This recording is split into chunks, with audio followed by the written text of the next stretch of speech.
What's up, guys? We're back with a Power Rangers Lightning Collection review, taking a look at the PulseCon exclusive for the year. So that means we have got our second Lord Drakkon figure. This is the EVO 3 version, and he comes in a very, for one figure, he comes in a very big box. So we've got him here with this big kind of plastic film translucent red slipcover, and it very much plays up like the shattered grid kind of aspect of it, where you've got the breaking glass look there, and then you can pop this thing off. It just it's taped along the bottom, so you can take it off, slide it over the top if you wanted to keep it kind of intact, if you will. And then on the inside, you've actually got the box itself. So we've got a really large field for the figure, because you've got that big energy effect that wraps around the base of the figure, so it takes up a lot of real estate. But you've got Drakkon there, you've got the energy effect, you've got all those busted helmets, and then you've of course got the logo, the Tom Whalen artwork on the side, and then you've got the what is this, the print on the back for a shattered grid. So presentation's pretty cool. I still think the box is, I don't know, it's kind of comically oversized for one figure, but if you were someone that's going to keep it in the box, it's probably going to make for a good display on your shelf. I'm not so sure how well or how easy anything in here is going to go back in this box, though. But I guess we'll find out. So let's do it. Let's pull him out and take a look. And here he is out of the package, our Lord Drakkon EVO 3 version. And I got to take a second to talk about that box, because it's definitely a nightmare as far as collector-friendly packaging goes. If you take this guy out, he is never going back in that box. I suppose you could maybe do it if you were really interested in getting him in there, but it's so tightly wrapped with the effect parts, with the base, how the accessories are stored. It's a very collector-unfriendly package, so if you have this guy and you were concerned about that, you know, buyer beware, because at this point I'm about ready to just toss the box, because it's just going to go in a closet somewhere, never to be used again, because he really cannot be put back in, not easily anyway. So that's kind of a bad starting point for me. I kind of ranted about that on a live stream recently, and it's definitely an annoying aspect of such an expensive figure. So I figured we should talk about it now that I've actually gotten him out. There is some interesting stuff going on with this guy, though. He is similar in many ways to most Power Ranger Lightning Collection figures, but at the same time, there's a lot of stuff that makes him a little bit less dynamic just based on his design, and I'm sure you can have a quick guess as to what it is. It's really going to lock him down a little bit. So let's see how he moves, see what he can do. Again, he's the same base type of body that we see. I thought he was a lot of parts reused from the regular Drakkon, but that's not really true. It's not a negative or positive, really. It's just a surprise. So the head, in theory, could move, but it really can't. He can sort of bobble up and down a little bit because of the shield, of the armor. It basically wraps around the helmet, or the unhelmeted head is honestly a little bit worse. You can twist side to side, but it gets like stuck on the shield right away. So he really cannot do a great deal. He can look down decently enough, but you're not going to do a whole lot on the upswing unless you kind of kick the body backwards to compensate. The arms go out at the shoulders. They, of course, can rotate all the way around, but the cape locks them in place. The shield locks them in place. He does have the butterfly joints there. We've got our bicep swivel. You've, of course, got your double jointed elbows. They only go about, well, it's a little bit more than 90, isn't it? It's not too bad. Again, he's got armor that gets in the way. You've got your hinges and rotation at the wrist. We've got our diaphragm cut, so he swivels side to side, tilt side to side, backwards and forwards pretty good. And then you've got the ab crunch down there as well, so he goes forward pretty good as well. So this always works nicely to compensate things. Legs go out really far. They kick forward basically all the way. They kick backwards a little bit. You do have your thigh cuts. We've got our double jointed knees. There we go. And then there is a nicely hidden boot cut down here. You've got rocker, and you've got hinges down at those ankles. So he is, again, standard for the line. There's really nothing new, nothing missing here. The big thing is that even though he is still really similar to the regular Lord Drakkon figure, just in terms of overall approach, he is different enough that he suffers from this shield. It's just plain more cumbersome than the regular figure. And then, of course, the cape does get in the way. It also throws him off balance because it's a big honking piece of plastic. But he does have all the normal joints, so you can work with him, play around with him enough, and you'll probably be able to get him into decent enough poses. But he is maybe not quite as easy as I don't know, every other figure. Visually speaking, this is mostly where my interests lied with this figure, because just like the regular Lord Drakkon, I don't really have a great deal of insight into these versions of characters, into this part of Power Rangers, because I stopped reading the comics quite a bit ago. Before Drakkon, I think, even actually started. I kind of started and then I stopped, and I certainly never got this far. I am familiar with the design. I'm aware of EVO 1, 2, and 3. I really want to see 2 in figure form, honestly.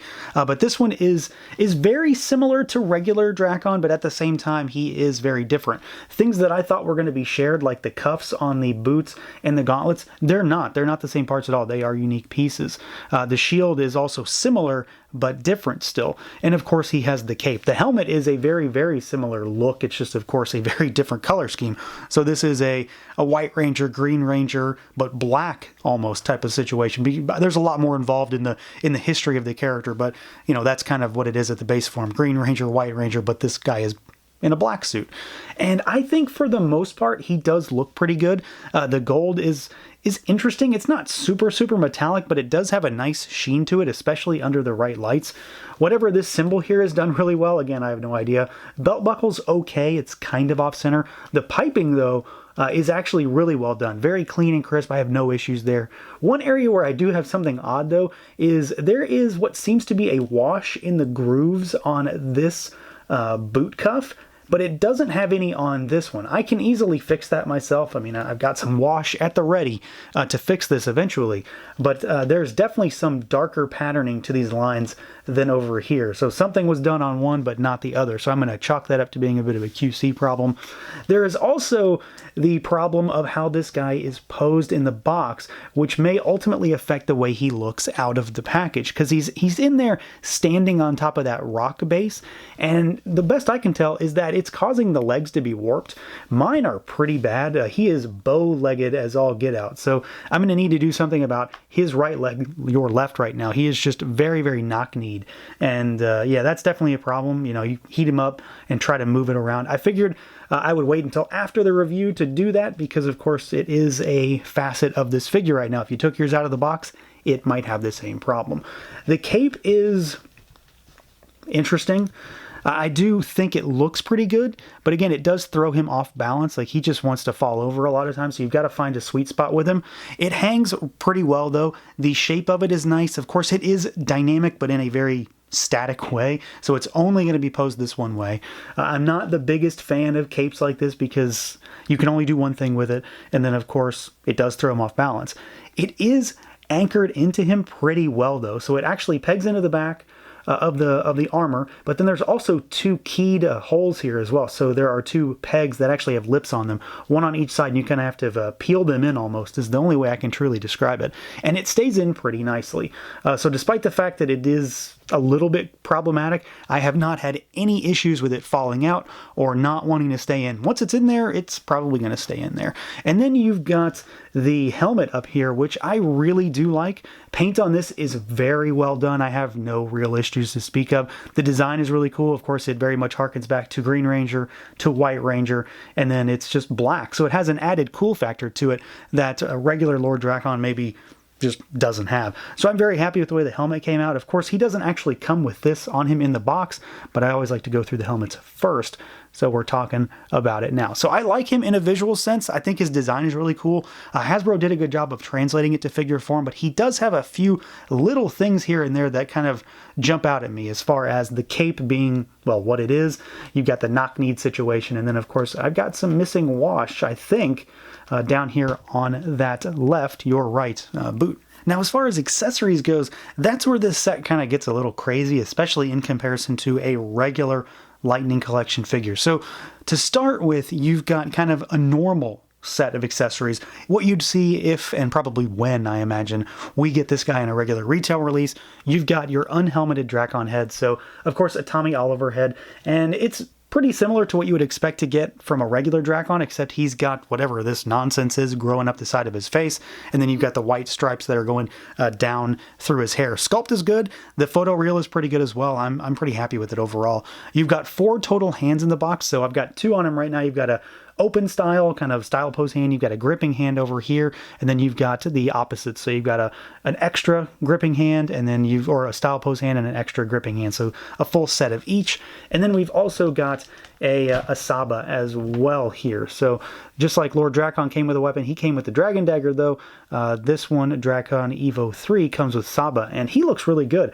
I'm very happy with this one. Sculpt is really nice. Paint is really well done. The metallics are very, very shiny, very lustrous, and Saba's head in particular looks really well done. So I'm happy with Saba here, but that's not where this ends, because, of course, he comes in a pretty fancy box, and he is packaged in a very weird way to compensate for the fact that he comes with an absolutely massive effect piece. And you kind of have to build this thing up, so to speak, and it's easier to talk about it this way too. So to start with, we've got the base, which is a rocky facade, footrest almost for him, with 4 shattered Ranger helmets. So you've got yellow, pink, green, and red, and these can actually come off. You pull them hard enough, you've got little peg holes there, peg posts rather, and these are just regular helmets, so they could go on a figure if you wanted to do that. If you want to have a battle damaged helmet, you've now got 4 to choose from. I don't particularly know the significance of why it's these 4, so don't ask. And then we've got the beginnings of his effect part here. So you've got this big green lightning base there, and then you've got this as well. So you can kind of have him standing on top of this with his hand outstretched, using the energy, like the big crackle effect. And that was, what from the thumbnail in the video. You've already seen it.